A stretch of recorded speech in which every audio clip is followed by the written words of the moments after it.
आधी रात का समय था। मैंने अपनी पत्नी के साथ बहुत अच्छा समय बिताया था और मैं बड़े मजे से सो रहा था। लेकिन बीच रात मेरी आंख खुल गई और यह देखकर हैरान रह गया कि मेरी पत्नी बिस्तर पर नहीं थी। मुझे लगा कि शायद वह बाथरूम में गई होगी, लेकिन बाथरूम का दरवाजा भी खुला हुआ था और नजर आ रहा था कि अंदर कोई नहीं है। इस समय मेरी पत्नी और कहाँ जा सकती थी? घर में तो सिर्फ मेरी माँ, बापूजी और मेरा एक बड़ा भाई ही रहता था। मैं कमरे से बाहर निकल गया और अपनी पत्नी को आसपास तलाश करने लगा। उन सभी के कमरे में जाकर तो नहीं पूछ सकता था, वे लोग तो सुकून से सो रहे थे। लेकिन थोड़ी देर के बाद यह सुनकर हैरान रह गया कि मेरे बड़े भाई के कमरे से मेरी पत्नी की आवाज आ रही थी। और यह आवाज आपस में बात करने की नहीं थी, बल्कि वह चीख रही थी, आहिस्ता आहिस्ता से चीख रही थी। मेरे तो कदमों तले से धरती खिसक गई। मैं सोचने लगा कि क्या हो रहा है, और जैसे ही आगे बढ़ा और खिड़की के पास अंदर झांक कर देखा तो ऐसा लगा कि जान निकल जाएगी। मेरी पत्नी जमीन पर बैठी थी और उसके सामने मेरा बड़ा भाई बैठा था, और वे दोनों जमीन पर बैठकर एक दूसरे के साथ राम राम। जब मेरी शादी हुई तो सबसे ज्यादा मेरे बड़े भाई को गुस्सा आया था। वह कहने लगा कि इसकी शादी करवा रहे हो, और मेरा क्या? यह भी सच है कि हमने पहले उसकी शादी करवाई थी। उसका नाम आकाश था। उसने अपनी पत्नी के साथ इतना बुरा व्यवहार किया कि वह उससे तलाक लेकर चली गई। अब इसकी बाद बार शादी तो नहीं करवा सकते थे। हम लोग तो गरीब लोग थे, हमारे पास खाने को कुछ नहीं होता था। लोग 3 वक्त की रोटी खाते हैं और हम सिर्फ 2 वक्त की रोटी खाते थे। सुबह को सिर्फ चाय पीकर गुजारा करते थे। मैं कपड़े की फैक्ट्री में काम करता था। मुझे दिन के बहुत थोड़े पैसे मिलते थे। मेरी माँ भी अब तक उसी फैक्ट्री में काम करती थी, लेकिन अब उसे मना किया था कि आप काम न करो, आपकी उम्र नहीं है काम करने की।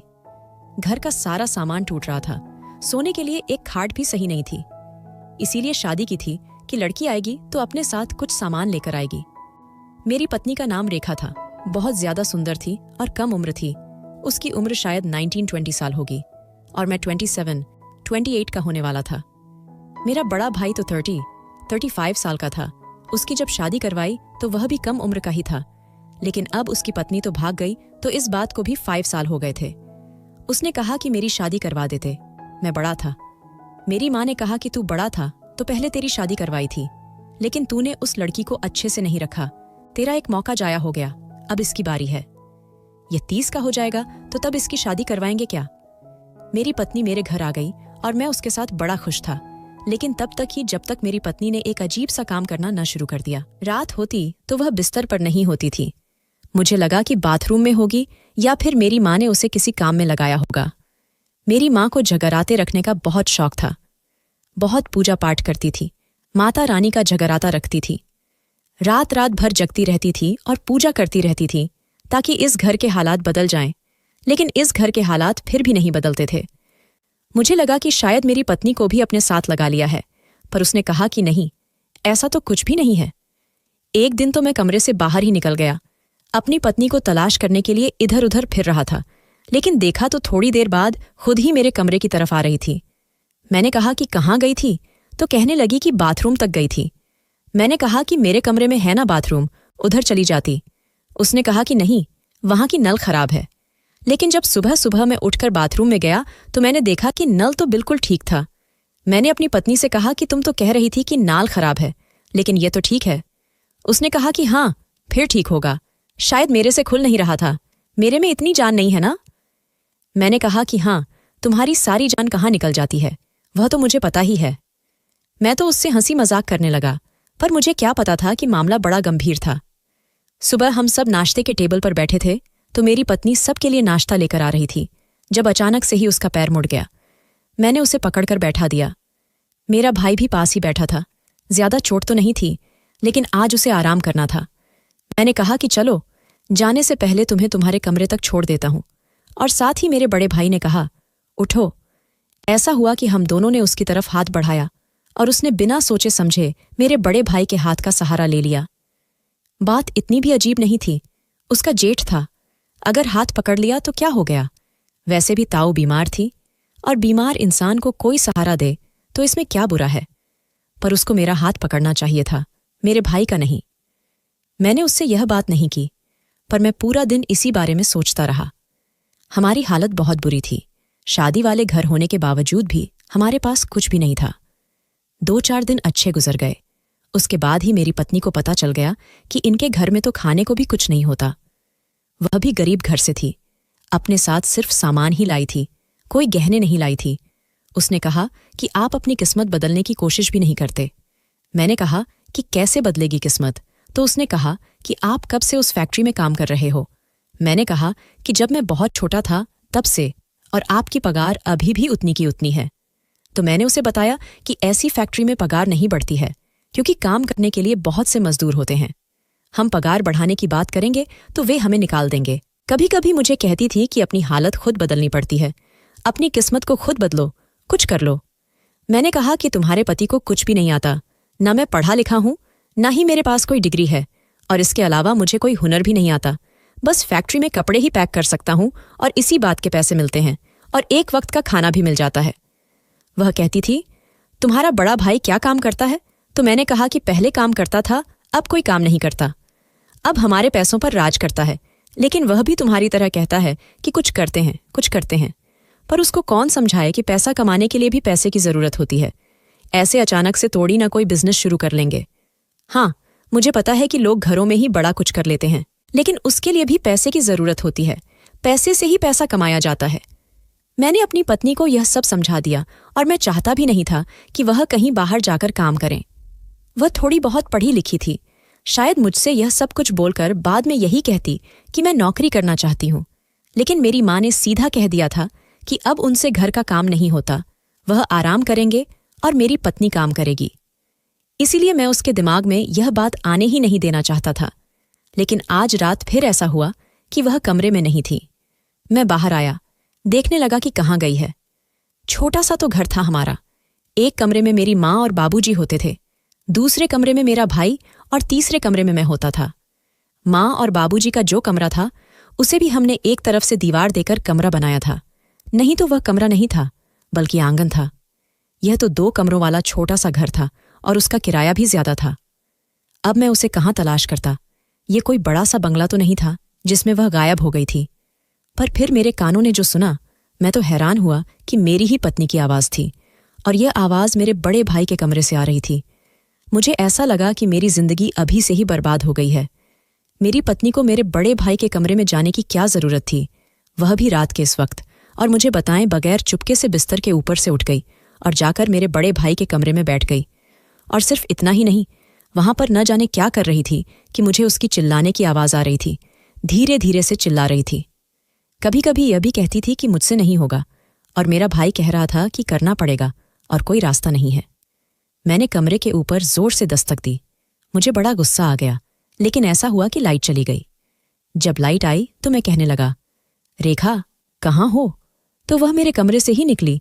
यह देखकर मैं हैरान रह गया। आंखें मालती हुई आ रही थीं। कहने लगी, क्या हुआ आपको? क्यों शोर कर रहे हो? मेरे बाबूजी ने भी कहा, आधी रात को क्यों अपनी पत्नी को पागलों की तरह चलाकर बुला रहा है? कमरे में से ही तो आ रही है तेरी पत्नी। उसने कहा, जी बाबूजी, मैं तो कमरे में ही थी, सो रही थी, पता नहीं इनको क्या हो गया। यह देखकर मेरे कान लाल हो गए। मैं समझ गया कि मेरी पत्नी कोई ना कोई खेल खेल रही है, और अब सबके सामने मुझे झूठा बना रही है, और वह भी इतनी आसानी से कह रही है कि मैं तो कमरे में थी, जबकि मैंने खुद उसकी आवाज अपने बड़े भाई के कमरे से सुनी थी। और वह यह कैसे भूल गई कि मैंने उसे पहले ही बताया था कि मेरे बड़े भाई से तुम्हें दूर रहना है। मैंने उसे शादी की रात ही समझा दिया था कि जब मेरी शादी हो रही थी तो मेरे बड़े भाई बहुत गुस्सा कर रहा था। वह कह रहा था कि मेरी शादी करवाओ, इसकी शादी क्यों करवा रहे हो? बहुत ही तरसा हुआ आदमी है, उसको औरतें अच्छी लगती हैं, लेकिन वह औरतों को अच्छे तरीके से रखता नहीं है। मैंने अपनी पत्नी को बताया था कि उसकी पत्नी तुमसे भी ज्यादा सुंदर थी, लेकिन उसके पास ज्यादा दिन रह नहीं पाई।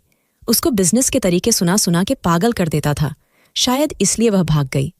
जब मैंने उसे कहा था कि उसे मेरे बड़े भाई से ज्यादा बात भी नहीं करनी, तो वह उसके कमरे में चली गई और अब झूठ बोल रही थी।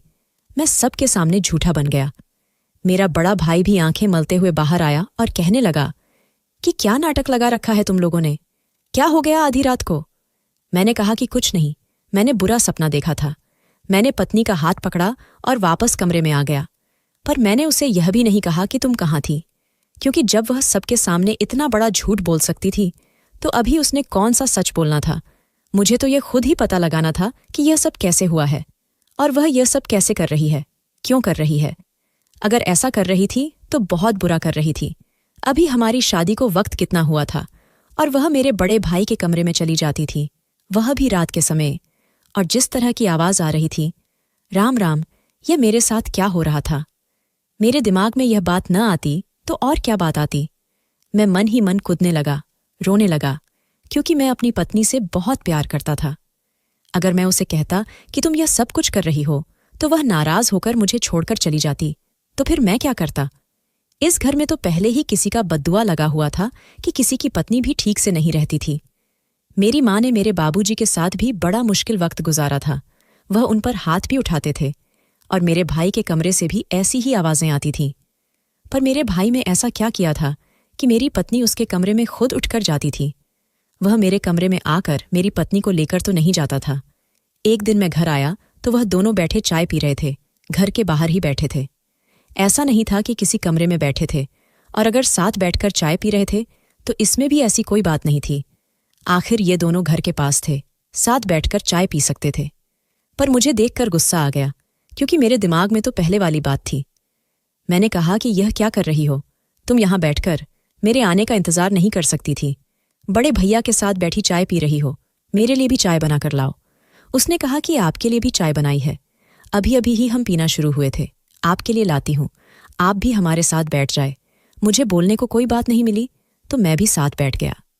पर अब वह लोग बातें नहीं कर रहे थे, जबकि मैं घर में दाखिल होते ही मुझे उनकी हंसी की और बातें करने की आवाज आ रही थी। मुझ पर बहुत ज्यादा कर्ज भी था, मैं बड़ा परेशान रहता था। मैंने अपनी पत्नी को यह बात भी बताई थी, कम से कम वह मेरी इस बात का ख्याल कर लेती। पहले ही पति परेशान है, कर्ज की वजह से बहुत ज्यादा मेहनत करनी पड़ती है। कम से कम घर में तो मुझे ऐसी कोई बात नहीं मिलती जिसकी वजह से मेरी मुश्किल में और इजाफा होता। एक दिन हम रात को पति पत्नी साथ बैठे थे तो मैंने अपनी पत्नी से पूछ लिया कि तुम्हें सबसे ज्यादा गुस्सा किस बात पर आता है। उसने कहा कि मुझे उस इंसान पर सबसे ज्यादा गुस्सा आता है जो अपनी हालात बदलने के लिए कुछ नहीं करता और बस बैठा रहता है और गरीब बना रहता है।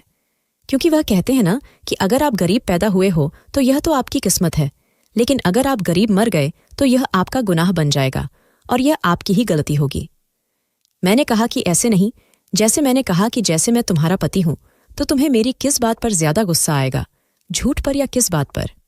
क्योंकि आज मैं उसे यह बात इशारे में बताना चाहता था कि मुझे झूठ पर बहुत गुस्सा आता है, और अगर वह मुझसे झूठ बोल रही है और मुझे पता चल गया तो अच्छा नहीं होगा। उसने कहा, जब आप मेरे साथ धोखा करोगे और किसी और लड़की के पास जाओगे तो मुझे बहुत गुस्सा आएगा। मैंने कहा कि अच्छा, अगर ऐसा हुआ तो तुम क्या करोगी। तो कहने लगी कि मैं आपको छोड़कर चली जाऊंगी और कभी आपकी जिंदगी में वापस नहीं आऊंगी। मैं दिल में सोचने लगा कि फिर मुझे भी तुम्हें छोड़ देना चाहिए और कभी तुम्हारे पास वापस नहीं आना चाहिए। ठीक है, तुम भी तो मुझे धोखा दे रही हो, और वह भी एक ही घर में रहते हुए मेरे ही बड़े भैया के साथ यह सब कुछ कर रही है। मैंने कहा कि ऐसा तो तुम्हें तब छोड़ना चाहिए ना जब तुम खुद बिल्कुल ही इस सब से परे हो। तो उसने कहा कि हाँ, मैं तो इस सब से परी हूं। मैं एक बहुत अच्छी पत्नी हूं और आगे भी एक बहुत अच्छी पत्नी बनने की ही कोशिश करूंगी। मैंने कहा कि यह तुम्हारा विश्वास है या गर्व है। उसने कहा, विश्वास और गुरूर में बड़ी छोटी सी लाइन होती है। कुछ लोगों के लिए यह गुरूर भी हो सकता है, पर मेरे लिए विश्वास है कि मुझे आपसे बहुत ज्यादा प्यार है और मैं हमेशा ही आपका भला चाहूंगी। आपके लिए कुछ भी कर गुजरूंगी, आपको परेशान नहीं देख सकती। बात किसी और तरफ चली गई और मैं बातों बातों में उसे अपनी बात नहीं बता सका। उसे यह न कह सका कि मुझे तुम्हारे बारे में पता चल गया है। वह बहुत ज्यादा सुंदर थी।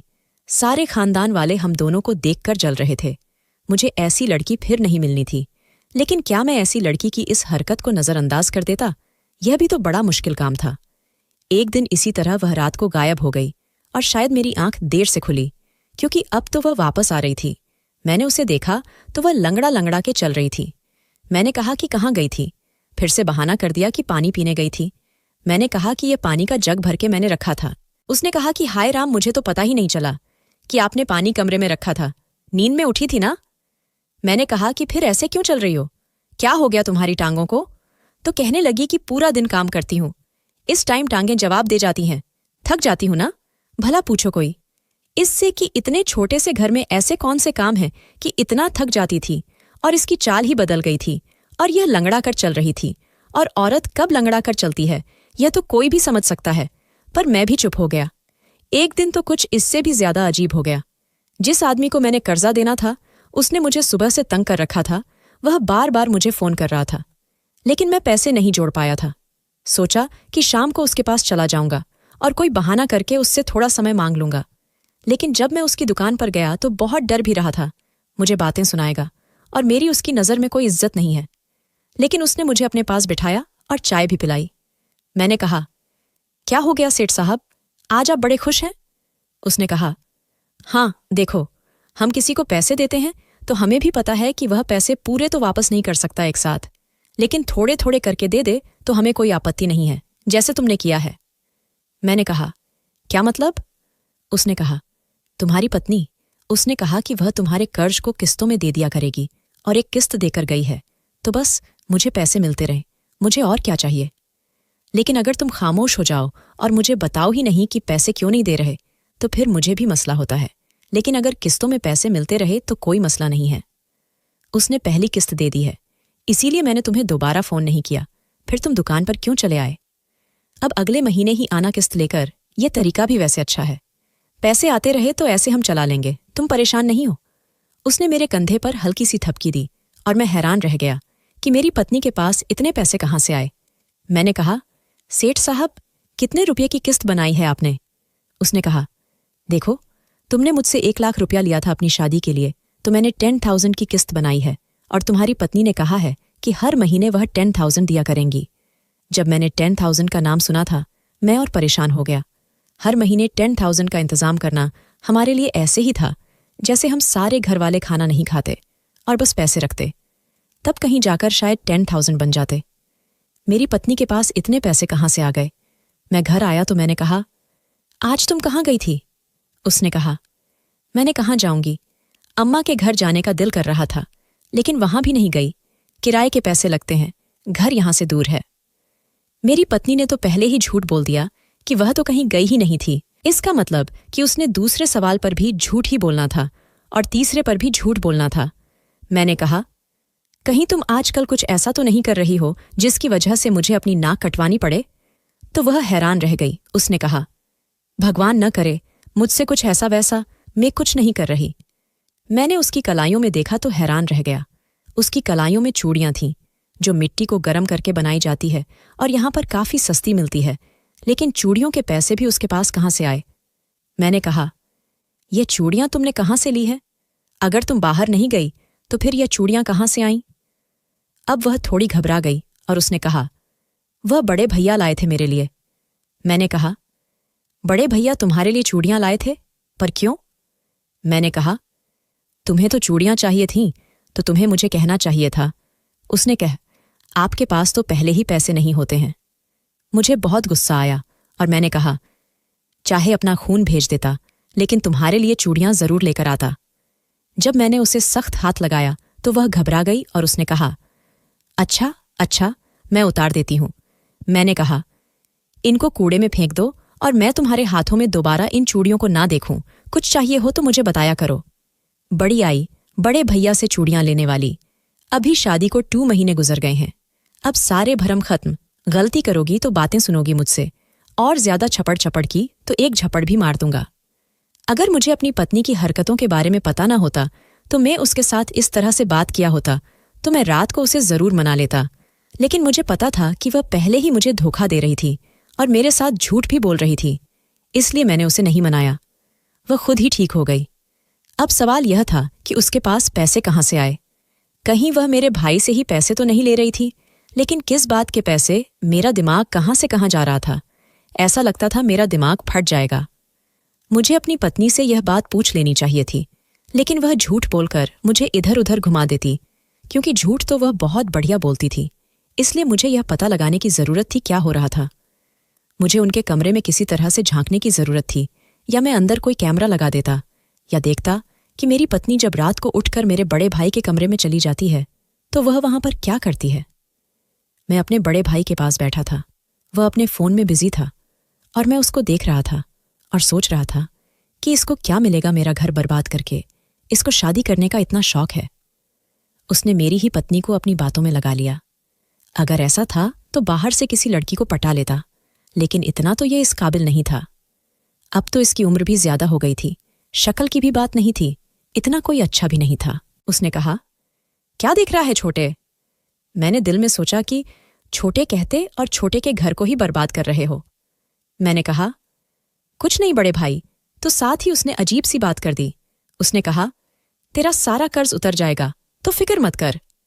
मैं हैरान रह गया। मैंने कहा, तुम्हें क्या मेरे कर्ज से लेना देना?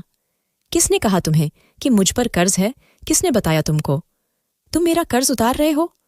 उसने कहा, नहीं, मैं नहीं उतार रहा, लेकिन मुझे लगा कि आज तू घर पर इस वजह से परेशान है, इसलिए मैं तुझे कह रहा था। और जिससे तूने कर्ज लिया, उससे मैंने भी थोड़ा बहुत कर्ज लिया था, तो उसके पास आज चला गया था। वही बता रहा था कि आपके भाई ने कर्ज लिया है। मैंने कहा, ठीक है, मेरे सर में बहुत दर्द है। मैं अपने कमरे में आ गया। मुझे समझ आ गया कि मेरी पत्नी ही यह सब कुछ कर रही थी, और इस सब कुछ को करने के ही वह मेरे भाई से पैसे भी ले रही थी। यानी उसने मेरे घर को चकला बना दिया था, और अब मैं उससे बात भी न करता। मैंने सोच लिया था कि मैं उससे बात करूंगा, और अब सबूत के साथ बात करूंगा, फिर उसे अपनी जिंदगी से निकाल दूंगा। उसकी खूबसूरती का क्या अचार डालूंगा, अगर उसके अंदर मेरे लिए वफादारी ही न हो। मैंने सोच लिया था कि मैं उनके कमरे की खिड़की से अंदर जरूर देखूंगा, क्योंकि उनके कमरे की खिड़की थी। उस खिड़की के पास खड़ा होकर वीडियो बना लूंगा। मैंने पहले ही अंदर वाली कड़ी को खराब कर दिया, और ऐसा सिस्टम बना दिया कि मैं बाहर खड़ा होकर आराम से उसे खिड़की को खोल सकता था। रात हुई तो मैं सो नहीं रहा था, अपनी पत्नी के जाने का इंतजार कर रहा था। वह बड़ी चालाक थी। जब वह देखती थी कि मैं गहरी नींद में चला गया हूं, तो उठकर चली जाती थी। वो इतनी चालाक, इतनी तेज तर्रार थी कि पहले चेक करती थी कि मैं सोया हूं या नहीं, और फिर जाती थी। मैं भी तस से मस नहीं हुआ और ऐसे ही पड़ा रहा। वह उठकर चली गई और सीधी मेरे बड़े भाई के कमरे में चली गई। थोड़ी देर बाद मैं भी उसके पीछे निकल लिया। वह अंदर थी और अंदर से आवाजें भी आ रही थीं। आज मेरा भाई कह रहा था कि अब तो तुम बड़ी अच्छी तरह से यह काम कर रही हो, मुश्किल तो नहीं हो रही। तो कह रही थी कि टांगों में थोड़ा दर्द रहता है, लेकिन हाँ, अब इतनी मुश्किल नहीं होती जितनी पहले होती थी। आपने सब कुछ सिखा दिया है ना, इतना अच्छा सिखाया है कि मुझे सब कुछ आ गया। मेरा तो दिल बैठा रहा था कि यह कैसी बातें कर रहे थे, और आज की रात के बाद इस घर में एक बहुत बड़ा तूफान आने वाला था। जाहिर है मैंने अपनी पत्नी को आज रंगे हाथों पकड़ लेना था। मैंने फोन का कैमरा भी ऑन कर लिया था। मैं बड़े आराम से खिड़की तक आ गया और खिड़की को हल्का सा खोल के कैमरा निशाने पर कर लिया, और अब मैं वीडियो बनाने लगा। पर जब मैंने सामने देखा तो मेरी तो जान ही निकल गई। मैंने देखा कि मेरी पत्नी जमीन पर बैठी थी और मेरा भाई उसके सामने बैठा था। ठीक से कुछ नजर नहीं आ रहा था। उसे कह रहा था कि हाँ, करती जाओ, बिल्कुल ठीक कर रही हो, हाँ ऐसे ही करो, हाँ देखना हाथ को कुछ न हो जाए, देखना हाथ न जल जाए कहीं तुम्हारा। जब उसने कहा कि हाथ जल जाए तो मैं हैरान रह गया कि ऐसा कौन सा काम कर रहे हैं कि जिसमें हाथ जल सकता है। जब मेरा भाई सामने से उठा तो मैंने देखा कि मेरी पत्नी जमीन पर बैठी थी और उसने अपने आगे एक बिजली वाला चूल्हा लगा रखा था। साइड पर एक कच्ची मिट्टी पड़ी थी और कुछ रंग पड़े थे, और वह मिट्टी के एक लंबे से हिस्से पर रंग लगा के उसे गर्म करके हाथ से घुमा घुमा के पतला पतला कर रही थी, और मेरा भाई उनकी चूड़ियां बना रहा था। ये वही कच्ची मिट्टी की रंग बिरंगी चूड़ियां थीं जो हमारे देश की शान थी और सभी लड़कियां ही पहना करती थीं। इनको बनाने के लिए बस इतना ही सेटअप चाहिए होता था कि एक छोटा सा बिजली का चूल्हा हो जिसमें मिट्टी को गर्म करके उसे चूड़ी की शक्ल दी जा सके, या फिर मिट्टी की भट्टी हो। जो लोग बहुत गरीब होते हैं वह तो कोयले पर ही सिखाते हैं। मुझे याद आया कि मेरा भाई यह काम करना जानता था और पहले भी यह काम करता था।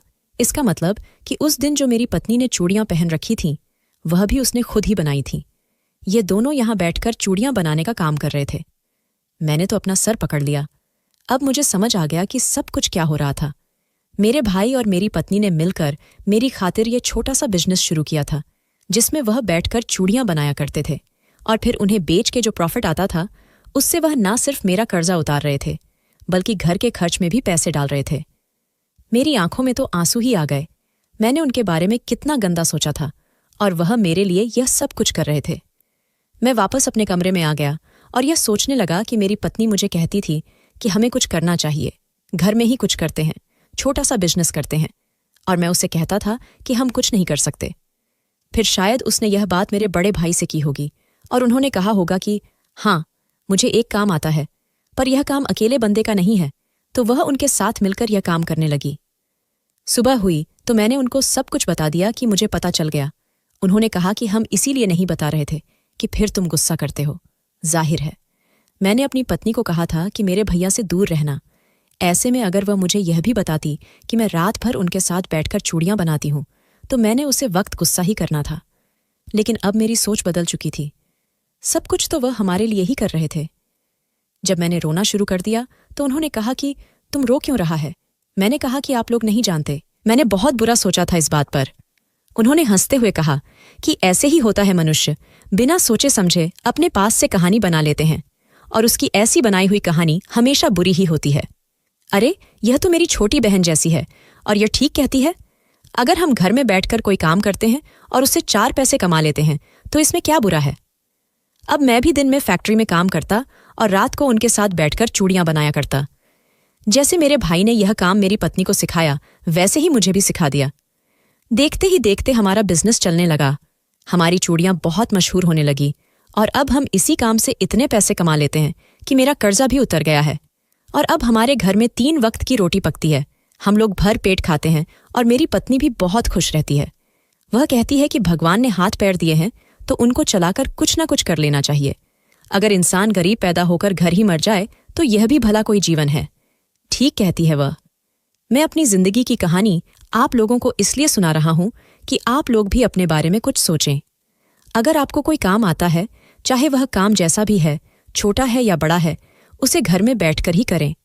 और साथ ही मेरी कहानी से यह भी सबक लें कि कभी भी आंखों देखी पर भी यकीन नहीं करना चाहिए, क्योंकि कभी कभी आंखों देखी भी गलत हो सकती है। जब भी किसी को कुछ करते देखो तो उस पर शक न करो। पहले देखो कि वह क्या कर रहा है, बात ही तक जाओ, उसके बाद ही कोई फैसला करो।